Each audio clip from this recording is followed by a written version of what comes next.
If determinism, as in divine determinism, is true, can God be charged with evil?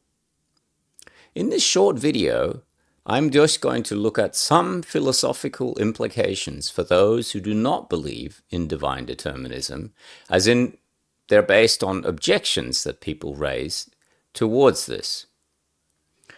The biblical arguments for divine determinism I've made in other videos, and I might reference those as I post this video. These are just philosophical implications based on questions that every person who is thinking about this needs to ask themselves. Does God permit evil, i.e., is he unwilling that it happens, but he lets it happen so as not to violate the libertarian free will of man? That's, I would say, probably the most commonly held view today. As in, I'll repeat it. Does God just simply permit evil? He's unwilling that it happens, but he lets it happen so as not to violate the libertarian free will of man. Those who argue for libertarian free will say God permits evil. They will go that far. But they will also say God is unwilling that it happens. If God permits it, how can you argue that he is unwilling that it happen? That's a good question. The assertion that God permits something includes the fact that he has the power to stop it. If God is all-powerful, of course, that should be very obvious. But even if you don't believe he is all-powerful, if you assert that he is permitting it, concluded in that assertion is the natural consequence that you would believe that he has the power to stop it, that he has chosen to allow it to occur. That is also included in the assertion that God is actively permitting it. He has chosen to allow it, but he is unwilling that it happen. But that sounds really like a contradiction to me. Why is it okay for us to violate the free will of another, but it is not okay for God to do so? Because, of course, the assertion that God is permitting something, but he is not doing anything about it, includes the idea that God is not going to violate the free will of a human in order to stop an evil act. So I'll repeat the question, why it is okay for us to violate the free will of another, but it is not okay for God to do so. Now let me explain. I witness a man break and steal into another man's car. I can A, look away and not violate the free will of the robber. Or B, I can try to prevent the robber. Naturally, of course, that depends on a lot of other circumstances. If I consider that that robber is much stronger and much more dangerous than I am, if you like, at risk of trying to prevent him, then of course I'm not going to do that. So, but we're not dealing with those individual issues here.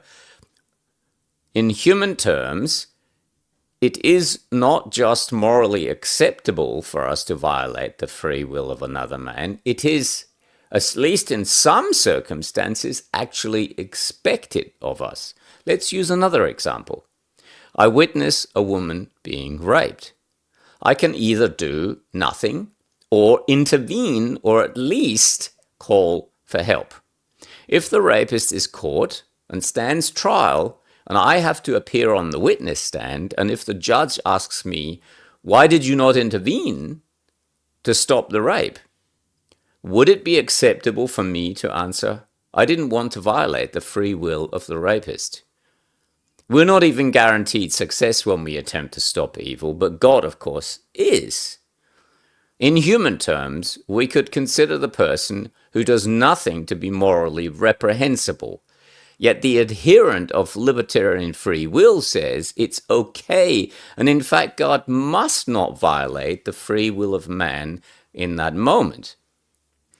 Again, why is it just and right if a human violates the free will of another, yet it is unjust if God does so?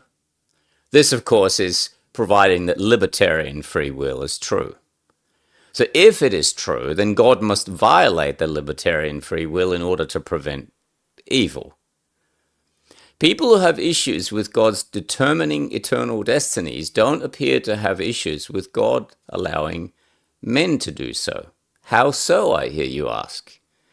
Let's have a look at an extreme example.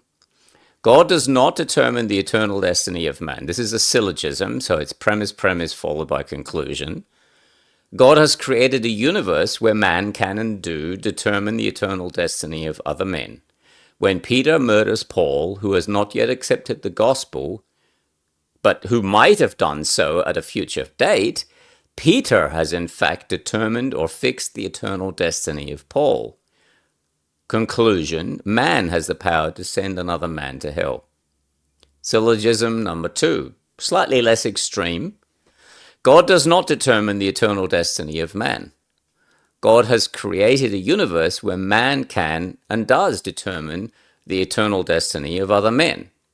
When Peter fails to preach the gospel to Paul, who has not yet accepted the gospel, and Paul dies of a car accident the next day, then Peter has determined, at least in part, the eternal destiny of Paul.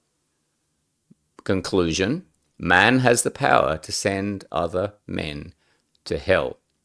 This is, of course, these arguments are based on the conclusion that, or the objection to God's divine determinism.